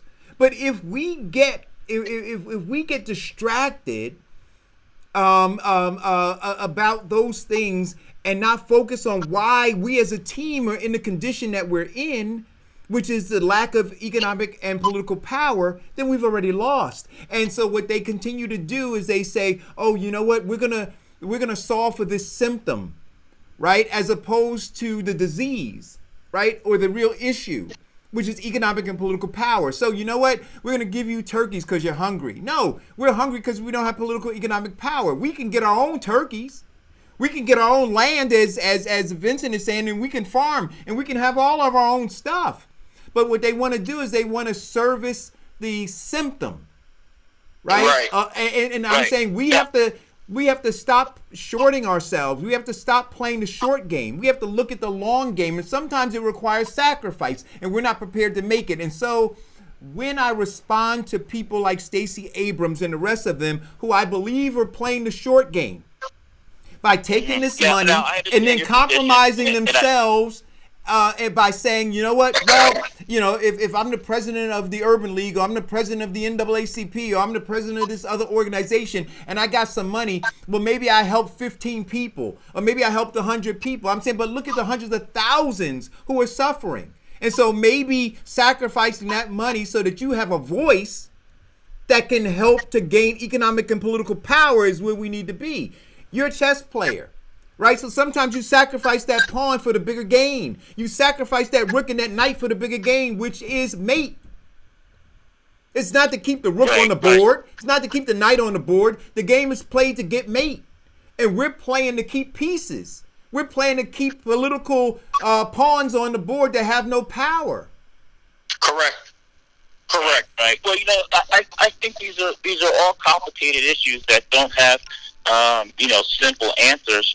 I think I do believe that with great power comes great responsibility, to the extent that if somebody makes it, to the extent that they can reach back and help others, I think that's admirable and what they should do. But I think as people evolve or move into different directions, they also tend to vote and support what's in their best interest. People don't necessarily go to the polls and say, I'm going to vote for what's good for somebody else. Right? They go to the polls to vote for what's best for them. Right? I know. I agree with you 100%. But I think that what non-blacks do, right? I think that at the end of the day, what unites white people is their white privilege. Right? So no matter, so here's what I'm getting to about power, economic and political power. So you can have all of these nuanced conversations about climate change, or you can go through the litany of them. But what white people are united about is this: they're not at the bottom, right? And they're never going to be at the bottom. And so no matter what other disagreements they have within their group, they have united around never being at the bottom. And I'm saying we have not united around getting out of the bottom. That's what I'm saying. We've not united about that. We're in the bottom. Right. No, I understand, and I don't want to tie it to Paul, but if it's okay, I'll just leave it one final thought. Yes, more sir. of a personal situation. I believe fully that that grown people that are just to pick a specific issue, for example, I believe anybody that's working full time and should be able to support themselves. So, in some sense, I believe that there has to be adjustments to the minimum wage and everything, over time. But I'm also a business owner, right? And I've actually lost an account because I had to raise my rate to compensate for mandatory sick time, for the mandatory, minimum wage increase. So I lost an account, right? Which means the people that were working there lost those hours, right? So these issues aren't necessarily cut and dry, and I don't think that they're just black or white. I just think they're a little bit more complex. Well, it is. You're right. It's a little more complex. And let me tell you this, caller. The one thing that I've noticed that white people are, because to be honest with you, they're not a monolithic group either, because there are differences and different gaps and different tribalisms involved with people of non-black status. But they do unite on one simple thing, remaining that you are black and you stay on the bottom. That's absolutely right. That's absolutely right. Yeah. They have united around that. Yes. Now, in terms of raising the minimum wage, and one thing that's going to happen, there are some economic things that are going to take place and that are in place and that I would like to do once elected that would eliminate some things. But it's not going to be a magic wand. Now, there are certain things that it's going to lack, and there are certain things that it's going to help.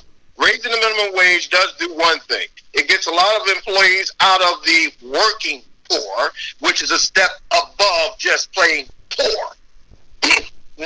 But we're also looking at doing things like this, making deeper cuts in pilot programs so that small businesses like yourself can improve and grow. Also, giving cuts to people who will work or give you accounts and businesses. So when they're supporting your business, they get a break. You get the financial resources to keep your people employed, and you get enough tax breaks and tax credits to move forward or take your business to the next level. That's what I appreciate that. But I think we also need to retrain our community. See, when again, another personal example, when I was 16, I was working at a McDonald's, right? I think the average age for a service worker, last time I saw it, was around 27 or so, working in a similar type of position. So we have people in our community that are trying to support families on jobs that, at least when I was coming up, that were designed for high school and college kids, and in many instances, because I think there's a failure to retrain or restructure or reposition our community for jobs of the future, or even going back to bringing more trades and things back to schools. I think college isn't for everybody, but there's a lot of money to be made if you're a plumber or a carpenter or something else. And there's a lot of emerging industries that we could be positioning ourselves for, but we're trying, in some sense, I think, to force fit a living wage into jobs that weren't necessarily designed for that, when we should be preparing our communities for the future. Well, caller, I agree with you. And one problem that we have in the black community is the lack of individual ruggedism. Basically, the ability and understanding that this is where I am, but I can pull myself up to make it better. The problem that we have in our community is that wait, Vincent, I'm gonna pull you on code. There's no listen. I'm gonna say this. That is to me that is the most dangerous thing in the world.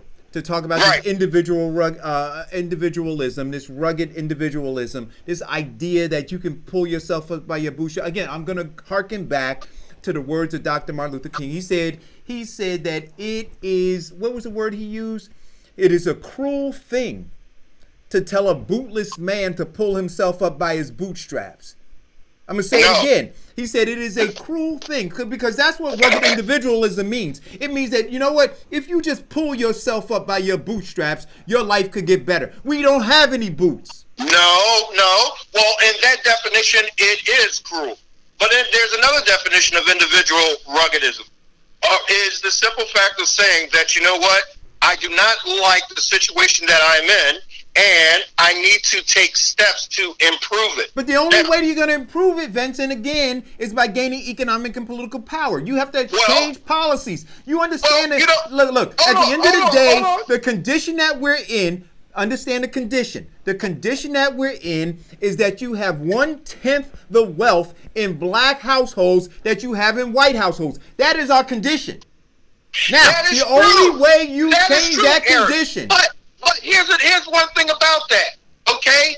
That is very true. But however, if a child or that wealth gap continues to get wider, if the child lacks the basic needs of education, wait a minute, Vincent, let us be clear. This racial wealth gap was brought about by policy. It was brought about by the GI Bill, which allowed white folks to come back from the army, right? I mean, to come back from military, and they were able to buy homes, because you just talked about land ownership. It allowed them to buy homes and transfer that wealth. It denied black folks from being able to do the same. Let's talk about the transfer of wealth under the Obama administration because of policy. Let's talk about the tax cuts that just allowed for a massive transfer of wealth under the Trump administration. I don't care how much rugged individualism you have in the black community, Vincent, you will never close the racial wealth gap until you have economic and political power to change policy. That is true, and I agree with that. I'm not disagreeing. But I'm also saying that one thing that we have to do is have some people prepared for that change. One of the biggest things that they need to do in that preparation is a sense of education. There is no way in the world that young black men should be the standard bearer of how many prisons that they open up or close. Well, what did I say to you? We are the commodity to the wealth and power, the corporation of white supremacy. That's how they see us. So the education system is designed to drive us into those corporate prisons. If they see us as illiterate thugs, then we can change that model by simply learning to read.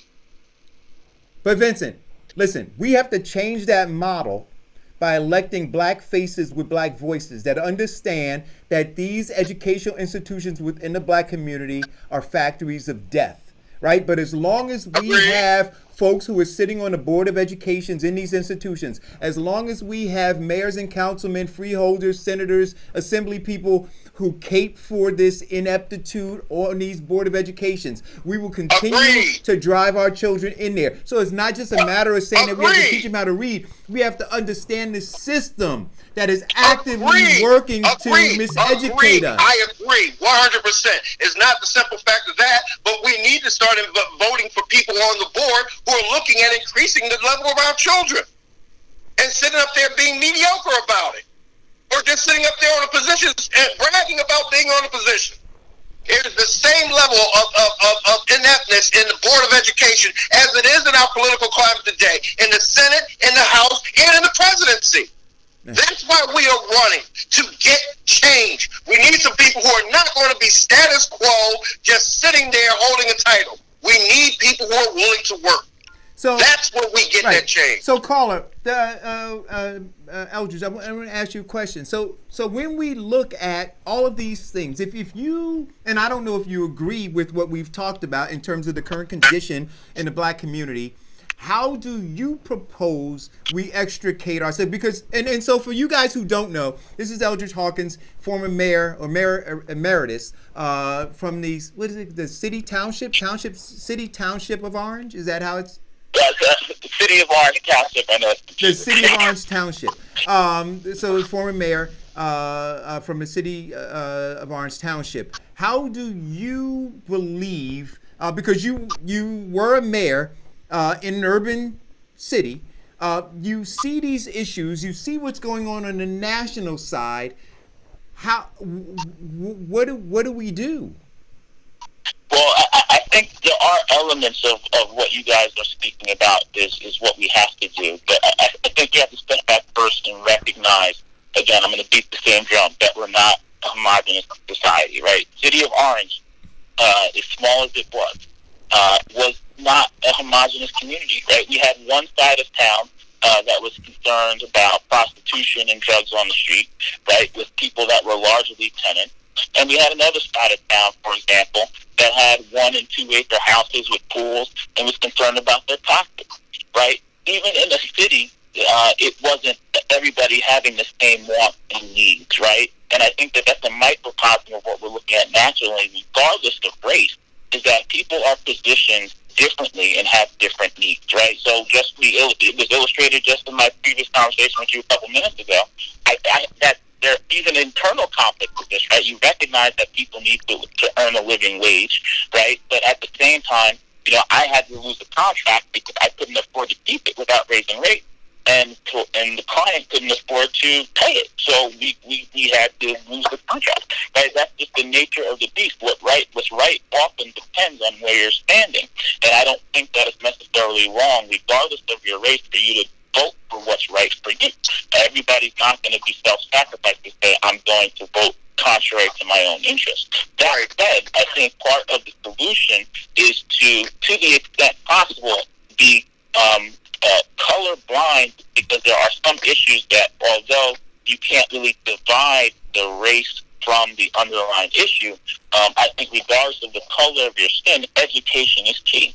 So as mayor or as governor or as president, I think it's incumbent upon us to go into urban communities, regardless of their ethnic makeup, and try to empower those individuals with better education, because that, in many senses, is a way out of poverty, right? But education isn't the only key. College isn't for everybody. There's plenty of people sitting at home broke, can't get a job, got a master's degree, bachelor's degree, still can't get any work, right? So there's different forms of education, whether that's learning how to do electric work, plumbing and heating, or carpentry. There's plenty of different ways, or even new emerging industries, whether it's blockchain or the marijuana business or, whatever that is.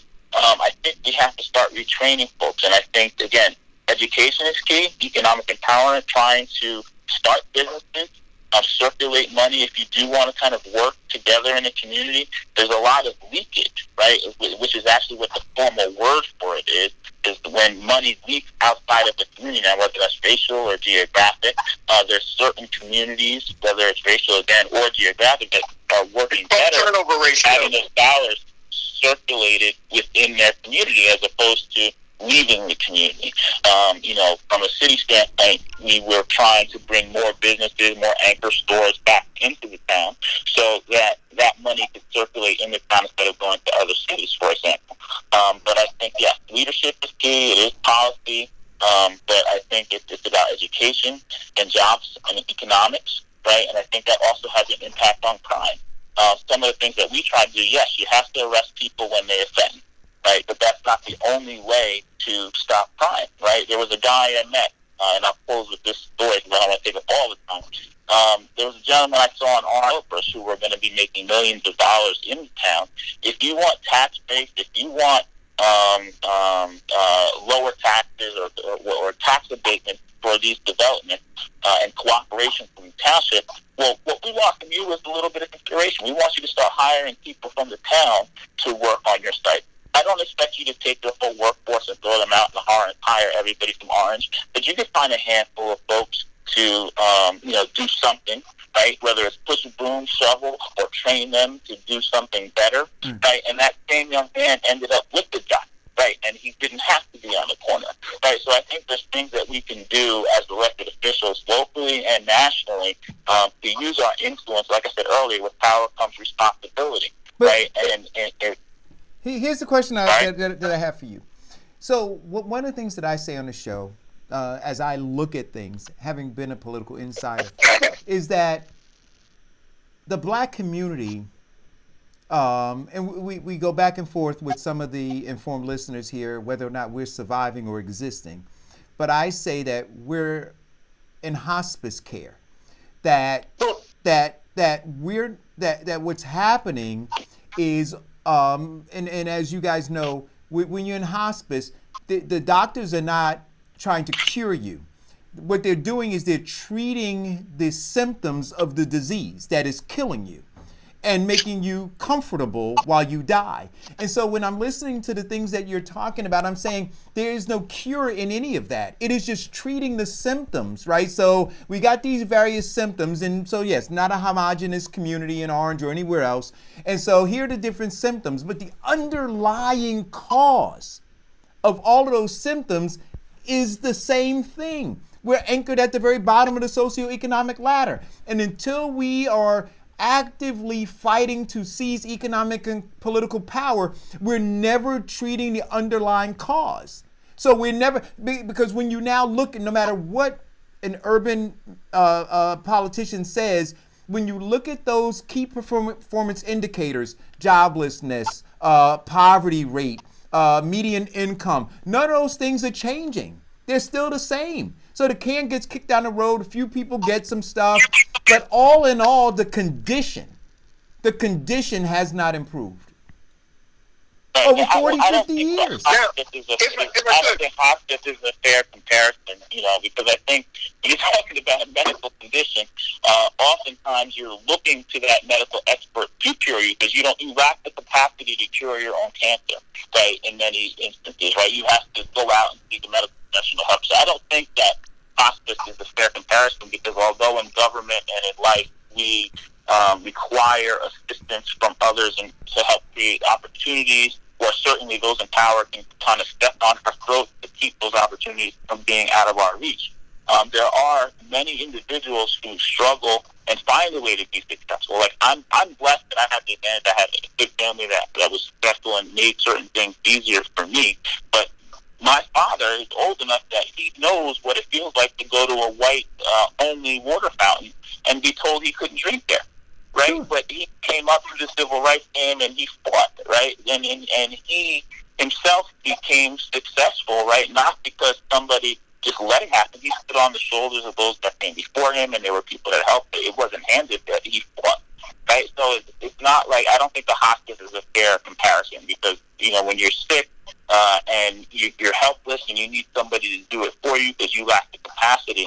That's not necessarily how we are in life. Many of us have the tools around us, and if we don't, we can go find them and fight our way through. And to suggest that we can't, I feel like diminishes anybody who found a way to do it on their own. No. I don't think it is. Listen, what I'm going to say is this, right? And I use this analogy a lot. You can drive through the desert, right, in the most parched conditions, and you might see a flower growing up through the cracks of the soil.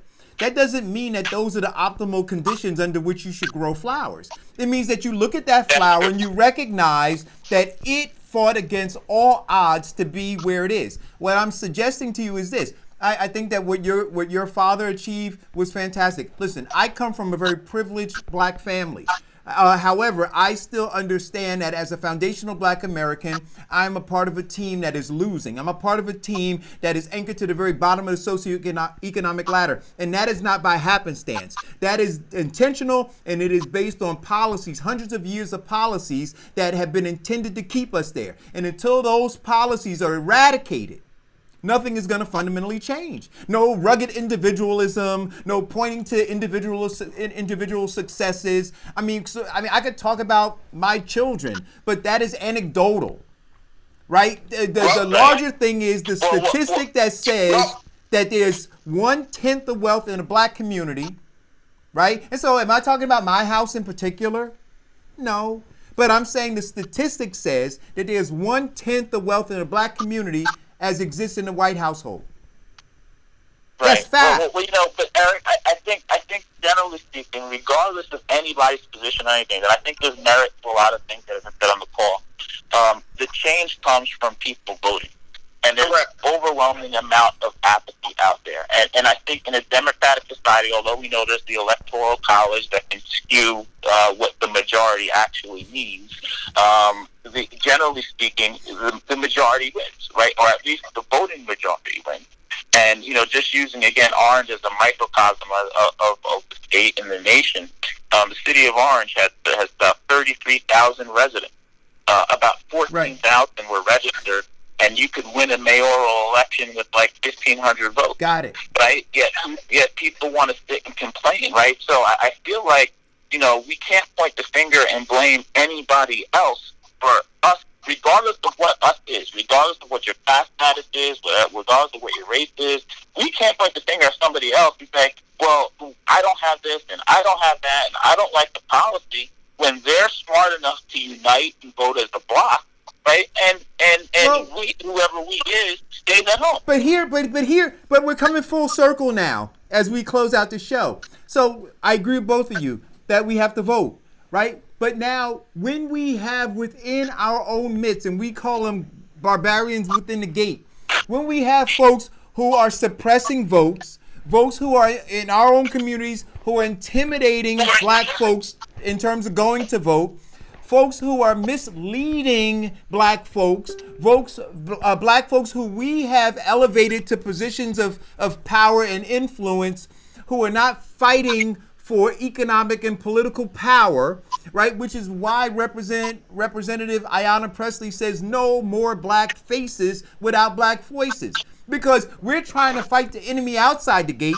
Meanwhile, the enemy inside the gate, who in a lot of cases looks just like us, is creating the level of confusion necessary to keep us anchored at the very bottom of the socioeconomic ladder. So, when I put up these posters and I call out these barbarians within the gate, and I say, here they are, here's what they're doing, here's what's destructive to us, we need to identify them, we need to kick them off the island, and we need to move forward in seizing economic and political power. That needs to be our focus.